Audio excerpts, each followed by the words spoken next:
Bonjour à tous, j'espère que vous allez bien. Donc aujourd'hui on se retrouve pour une nouvelle vidéo. Donc dans la vidéo précédente on avait vu comment changer en fait l'image et l'upload en fait sur Firestore. Et aujourd'hui on va voir comment créer un chat. Donc ce sera en plusieurs étapes et dans cette vidéo on va voir comment créer la liste des contacts. Donc avant toute chose vous allez en fait aller sur le Git, donc dans PokéApp, et ici en fait vous avez le code pour chacune des vidéos. Donc là on est à la vidéo 17, donc là c'est le code en début de vidéo, et si vous voulez le code en fin de vidéo, bah, ce sera le vidéo 17. Donc entre temps ce que j'ai fait c'est que j'ai créé de nouveaux users, donc là vous voyez par exemple Régis et Voli, donc j'ai rajouté en fait la photo de chaque, donc là on peut voir par exemple la photo que j'ai uploadée sur Firebase, et en fait du coup tous ces users ça va être nos différents contacts, donc là par exemple Ondine. Donc on va commencer sans plus tarder. Donc en fait ce que j'aimerais ici c'est rajouter un tab où en fait je vais ajouter la liste des contacts potentiels. Donc pour cela rien de plus simple, je vais tout d'abord aller ici et en fait je vais créer de nouvelles views.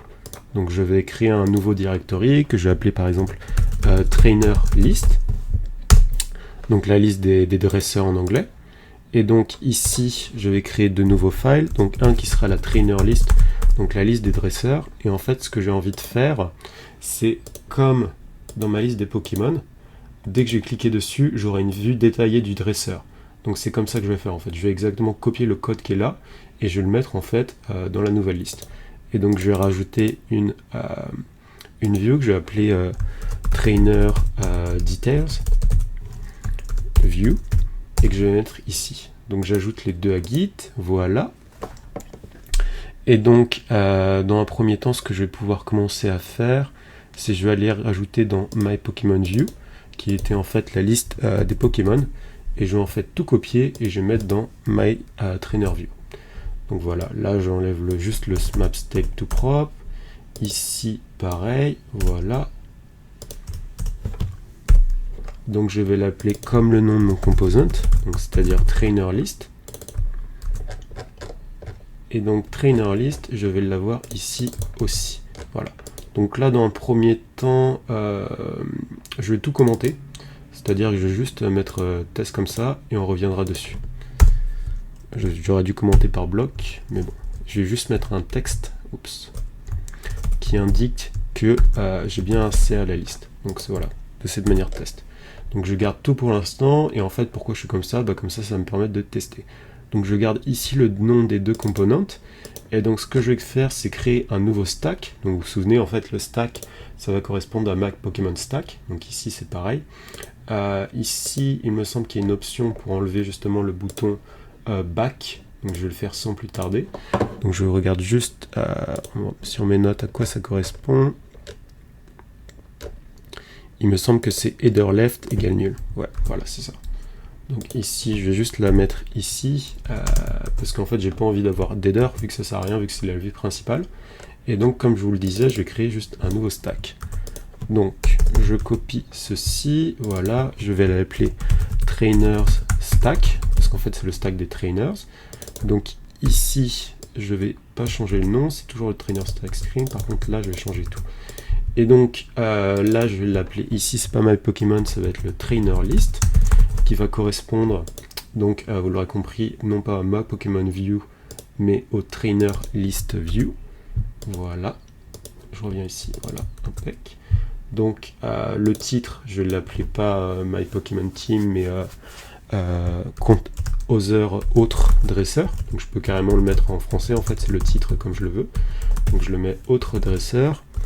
Et ici, je vais mettre Details. Et donc là, je n'ai pas encore mis le component, je peux garder celui-là pour l'instant. Mais en gros, l'idée, c'est qu'à la place de l'appeler Detail, je vais l'appeler Detail Dresser. Trainer plutôt, comme ça, je vais conserver l'anglais. Trainer Detail. En gros, ce sera quand je cliquerai dessus, j'aurai les détails du trainer. Donc pour l'instant, je ne m'occupe pas encore de ça, on va commencer par la liste. Et donc, ce trainer stat screen, je vais en fait le mettre donc au même endroit qu'on a le truc. Donc attendez, donc là il me semble que c'est en fait ici. Ouais, c'est tout à fait en fait ici. Caractéristiques of the... Non, c'est pas ici. Attendez, oui c'est au niveau des tables. Donc c'est ici en fait. Voilà, donc ici à la place, je ne vais plus l'appeler My Pokémon, je vais l'appeler autre dresseur. Et donc vous voyez, ici j'ai la même syntaxe, c'est ma Pokémon View, mais Trainer Stack View.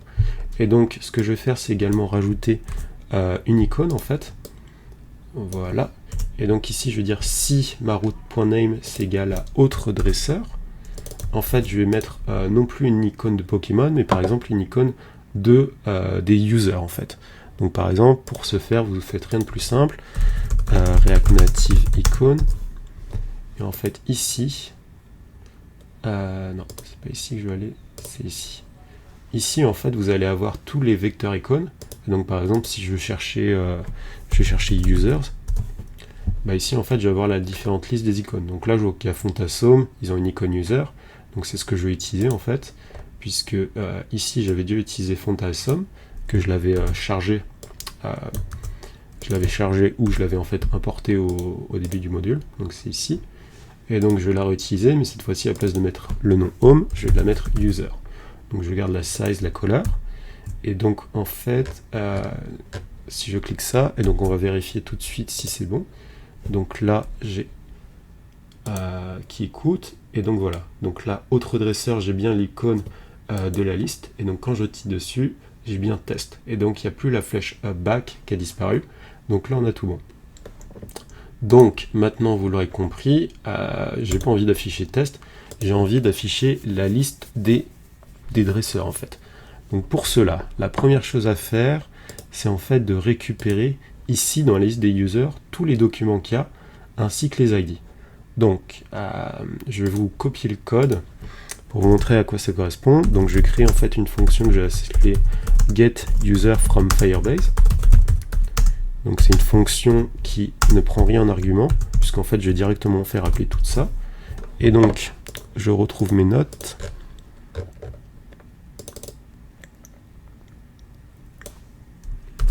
Je retrouve mes notes, voilà, et je les copie ici.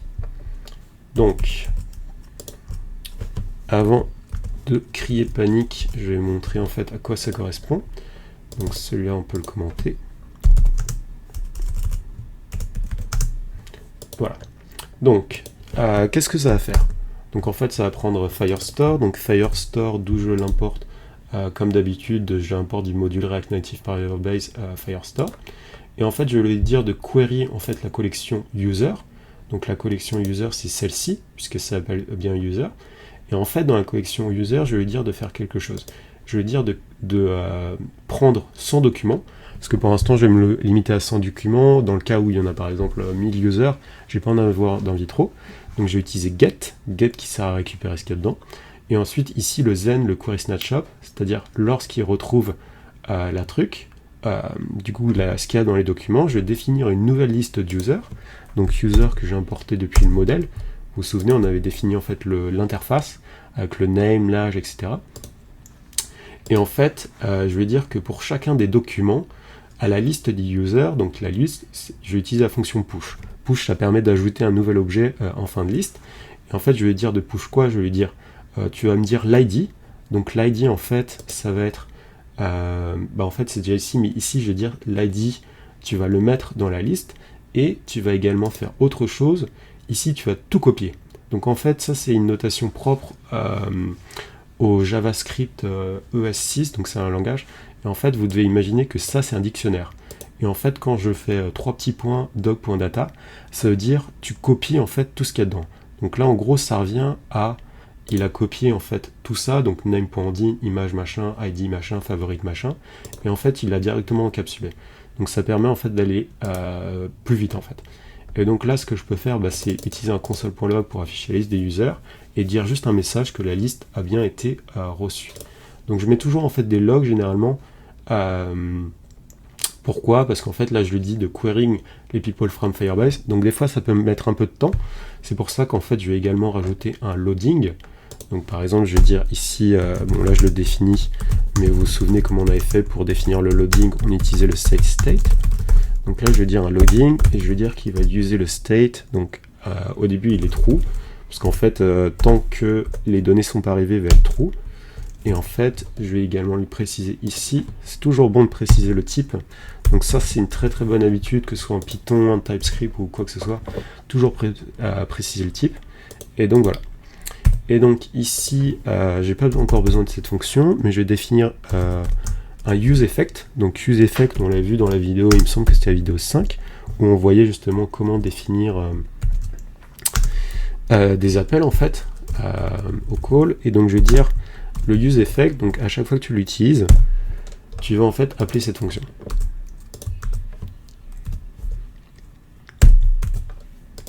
Et donc, une fois que j'ai fait ça, il ne me reste plus qu'à tester que tout est bon. Donc dans un premier temps, je vais tester que j'ai bien reçu la liste des users, donc en affichant dans la console, et donc un PEC. Donc là, j'ai bien reçu la liste des users, vous pouvez voir, on retrouve là Starry, on retrouve Ondine, etc. Donc j'ai bien toute la liste des users. Donc maintenant, ce qui me reste à faire, c'est les afficher dans la flatlist. Donc pour cela, je vais décommenter le code que j'avais mis juste avant. Et donc c'est plus un Pokémon item, c'est un trainer item. Puisqu'ici c'est plus exactement un Pokémon, c'est un trainer, même si le code en fait est très très similaire et qu'en fait je peux carrément réutiliser tout ce que j'ai là-dedans. Donc pour l'instant je vais pas utiliser la fonction on click parce que j'en ai pas idée. Et en fait c'est pas le Pokémon que je vais passer, mais c'est l'user detail. Et en fait l'user detail c'est toujours pareil, c'est l'item en fait. Sauf que ici je vais faire un truc qu'on n'avait pas vu dans la précédente vidéo, c'est que je vais récupérer directement. Donc vous vous souvenez, en fait dans les précédents, je récupérais les props et je récupérais ce que j'aimais. Sauf que moi je suis pas fan de celle-là parce que je préfère en fait dire ce que je récupère directement. Et en fait ce que je récupère directement c'est l'user detail. Donc pour cela je vais les spécifier dans les props. Je vais en fait définir une interface assez particulière. Et en fait je vais dire que ici ce que je retrouve dans l'user detail, c'est un user en fait, c'est l'user, c'est tout ce qui était l'user, c'est-à-dire le nom, l'âge, l'image, le favori de Pokémon et son ID. Donc ça c'est une technique qu'on utilisera beaucoup de fois en fait, de définir une nouvelle interface qu'on appelle iProps et en fait de dire que c'est celle qui reçoit. Donc moi je préfère recevoir ça plutôt que recevoir des props où en fait je sais pas vraiment ce qu'il y a dedans et de déencapsuler. Donc c'est vrai que dans les vidéos précédentes je vous avais pas montré ça, mais je vous conseille maintenant de l'utiliser. En fait, c'est un truc que j'ai découvert dans mon taf entre temps. Du coup, c'est pour ça que je l'utilise que maintenant, quoi. Donc là, ici, je supprime cette fonction pour l'instant et je vais dire que click on user. Et donc là, j'ai plus qu'à tout adapter. Donc c'est l'user detail. Et comme vous voyez, vous savez que c'est un user. L'iProp, c'est un user. Du coup, si je fais point, bam, il va me directement dire les caractéristiques. Et donc j'ai pas à m'enquiquiner à savoir par cœur ce qu'il y a dedans, j'ai juste à faire user detail. Donc là je vais afficher par exemple le nom, et là à la place du niveau je vais afficher Pokémon favori. Et donc on est toujours au niveau de l'user detail .favorite Pokémon. Donc là au cas où vous vous demandez, ici en fait il met typo in word favori, c'est juste parce que moi j'ai réglé mon IDE en anglais, mais si vous le mettez en français normalement il peut. Donc là je mets des points virgules au cas où il n'aime pas trop, voilà. Donc là c'est bon, et il me reste plus qu'à tester. Donc je peux même carrément enlever ceci, voilà, ce sera plus mieux comme ça. Donc là il me dit que les users ont bien été reçus. Je sais que les users... Ah oui, c'est parce que ici je veux plus l'arrêt des Pokémon capturés, ce que je veux c'est créer une nouvelle liste. Parce qu'en fait j'ai envie de dire que ces Pokémon reçus, ces trainers reçus, pardon, je vais les mettre en fait dans une nouvelle liste. Donc, hop, je m'assure que la typo c'est la même, je vais venir ça, et là du coup c'est des types de user, et comme c'est une liste, je vais ajouter des crochets. Donc là il comprend que ceci en fait ça correspond à une liste des users, et donc là il pin, pourquoi? Parce que le type il est pas bon, du coup c'est pour ça que je vais mettre une liste vide. Donc une liste vide c'est également une liste d'users possible. Et donc ici, voilà, c'est exactement ça donc que j'avais commenté au début. Donc là, je vais faire shuffle, et en fait, shuffle, qu'est-ce que c'est que cette fonction? Là, il me dit de l'importer, add import statement. Donc là, c'est une fonction que j'ai définie dans les utiles.js, c'est une fonction que j'utilise souvent en fait, et ça permet en fait de faire bouger en fait un tableau. Donc vous voyez, là, c'est une fonction un peu particulière, mais en gros, ça vous permet de faire bouger un tableau. Et donc, Pourquoi je fais ça? Parce que j'ai pas envie que les contacts ce soit toujours dans le même ordre. J'ai envie que par exemple les contacts ça change un peu. Donc je réactive le truc, et donc quand je vais dans autre dresseur, est-ce que ça marche? Ça marche, oui, mais c'est juste que là, c'est plus la props, mais c'est la trainer list que je dois mettre ici. Et donc, impec. Donc là, vous voyez que je peux même enlever le petit test. Voilà, mais là, il y a une erreur. Il y a une erreur, pourquoi? D'un premier, bon, quand on clique, normalement c'est bon, parce que j'ai juste dit que click on user, cette fonction-là. Mais là, il y a une erreur, parce qu'en fait, moi, je suis Sacha. Et en fait, normalement, dans la liste des autres dresseurs, je ne dois pas me voir. Autrement, ce serait bizarre. Ça devrait dire que je pourrais commencer un chat avec moi-même. Donc pour cela, en fait, on va faire une filtration. Donc il y a deux types de filtration. Le premier type, c'est lorsqu'on va query Firestore. Donc c'est au niveau côté serveur, on appelle. Ici, on va mettre en fait, par exemple, on va lui dire .filter. Donc j'ai pas la syntaxe exacte. Mais vous pouvez faire par exemple des filtrations, par exemple sur l'âge des gens, leur nom, etc. Où là, on dirait l'ID, j'ai envie de prendre tous les ID, sauf celui que j'ai actuellement. Mais nous, ce qu'on va faire, on va pas s'embêter là pour faire Firestore. Je vais faire en fait une filtration au côté client. Donc comment on va faire?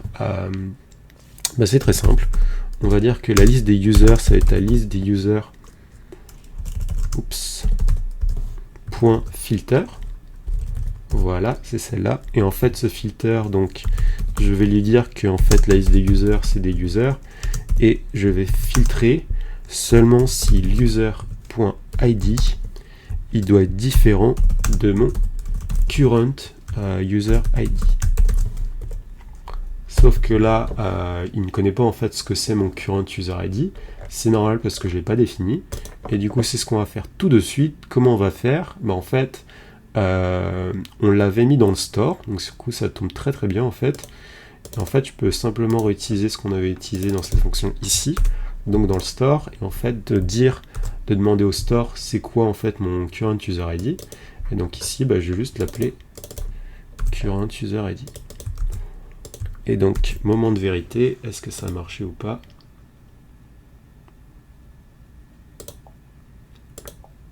Et non, ça n'a pas marché.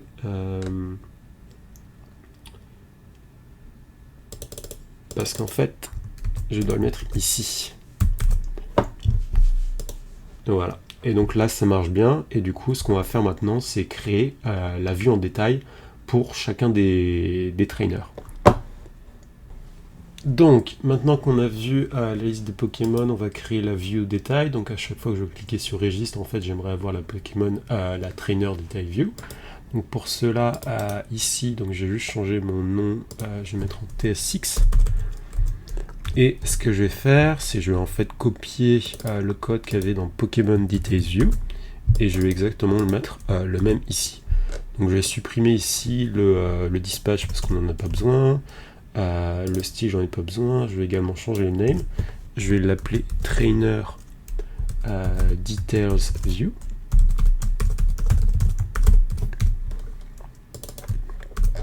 Voilà, donc j'ai plus besoin de fetcher les Pokémon, j'ai plus besoin de faire le fetch effet, j'ai plus besoin de release. Donc tout ça, je supprime. Et ici, en fait, donc il va recevoir toujours les propres oops paramètres, donc j'ai plus besoin de tout ça. Sauf qu'ici, en fait, il va recevoir comme paramètre other user. Donc c'est un paramètre qui en fait, donc on va le passer, en fait ça va correspondre au user, other user. Et en fait, ici, donc ce que je vais afficher, donc c'est par exemple le name. Ici, donc c'est other user. Il me semble que c'est l'image du coup. Ici, en fait, j'ai plus besoin d'ajouter la weight. Je vais mettre l'âge à la place, par exemple. Other user. Oups. Voilà. Donc l'âge. Et ensuite, ici, je vais mettre favorite Pokémon. Donc, c'est un petit peu un mélange d'anglais et de français, mais bon. On va dire pour l'instant, ça va aller. Dans tous les cas, je vous montrerai une autre vidéo comment changer le langage directement, en fait, dans l'application. Favorite Pokémon, décidément. Voilà, donc ici, ceci j'en ai plus besoin, je peux l'enlever. Et ici, je vais juste garder le bouton, mais le bouton, en fait, je vais plus dire release le Pokémon, je vais dire créer un chat. Voilà. Et donc là, j'ai pas encore implémenté la fonction pour créer le chat, du coup, je vais juste faire un console.log chat création. Donc, une fois que j'ai terminé de faire ça, donc ici, je peux faire ceci. Et donc, en allant dans les apps, je vais créer une nouvelle view, donc je retrouve où était mon stack. Donc là, c'était mon tab navigation, donc là, j'avais mon trainer stack, et donc il était là. Donc ça s'appelait trainer detail, et en fait, au trainer detail, j'ai envie d'afficher ceci. Et donc le title, c'est toujours detail. Par contre, ce que je vais avoir besoin, c'est dans la navigation, donc je copie ceci, et je vais retourner donc dans ma trainer list view. Et en fait, ici, je ne vais plus l'appeler onView Pokémon Detail, je vais l'appeler onView Trainer plutôt. Donc, il ne va plus prendre tous ces paramètres en entrée, il va juste prendre en fait l'other user. Et en fait, l'other user, c'est de type user, c'est-à-dire que ça va correspondre à toutes les infos. Et ici, en fait, donc je ne vais plus le passer au compte-goutte un par un, mais je vais directement passer en fait mon objet. C'est-à-dire que dans mon objet other user, il y aura par exemple other user age, il y aura user machin. Et donc j'ai plus envie d'aller dans la zone detail, j'ai envie d'aller dans la page trainer details. Et donc cette fonction, je vais la passer. Donc comme d'habitude, je la passe ici du coup. Je la passe ici, donc là je vais la créer la fonction de cette manière-là. Donc ouais, c'est ça. Donc là il aime pas, pourquoi? Parce qu'en fait il pigne. Donc là c'est bien, en fait il a compris. Donc c'est pour ça que j'aime bien beaucoup utiliser les iProps, parce que par exemple si je rajoute un autre argument, il va pigner en fait. Donc ici en fait pour l'ajouter, j'ai besoin de dire du coup tu l'ajoutes ici. Et en fait là il continue à pigner, pourquoi? Parce que du coup cette propriété n'existe pas ici. Donc c'est pour ça que j'ai besoin également de la créer dans les props. Donc étant donné que c'est une fonction, donc c'est un petit peu compliqué des fois de mettre les props, c'est pour ça que moi j'utilise any quand j'ai pas envie de m'embêter. Parce que ici en fait c'est une fonction qui a des paramètres en entrée, etc. Donc j'utilise juste onView trainer any pour les propriétés. Et donc là il est en gris, pourquoi? Parce qu'il n'est pas utilisé. Eh bien c'est normal, j'ai juste besoin que lorsque je clique sur l'user, du coup, j'active la fonction onViewTrainer. Et qu'est-ce que prend la fonction onViewTrainer? Elle prend le userDetail. Donc, normalement, j'ai tout ce qu'il me faut. J'ai juste testé que du coup, ça marche bien. On n'a pas été bien reloadé. Donc, je vais peut-être killer log. Et donc, registre. On va voir si ça marche. Impec. Impec. Donc là, j'ai bien le nom, j'ai bien son âge, j'ai bien son Pokémon préféré. Je peux créer un chat. Donc ici, on fera la fonction dans la vidéo précédente à comment créer le chat. Et donc, je regarde si ça marche avec les autres. Impec. Donc là, je peux vraiment naviguer entre mes différents users et créer un chat si je le veux. Donc, je vais juste ici enlever le log de ceci. Comme ça sera plus propre. Et donc après, libre à vous, par exemple, si vous créez un chat où vous pouvez avoir un user à la fois, en fait à la place de tout afficher dans une liste, vous ferez défiler, ou quand vous cliquez next, ce sera un autre user, etc. Donc voilà, j'espère que cette vidéo vous a aidé. Donc dans la vidéo suivante, on verra comment créer le chat à chaque fois qu'on qu'on clique sur créer un chat, et ensuite on verra comment l'utiliser, comment créer des messages, et donc une fois que ce sera fait, on aura fini notre app. Donc j'espère que cette vidéo vous a plu. N'hésitez pas à laisser des commentaires, des pouces bleus, etc. à partager la vidéo. Et autrement, je vous souhaite une très bonne journée à vous. Merci.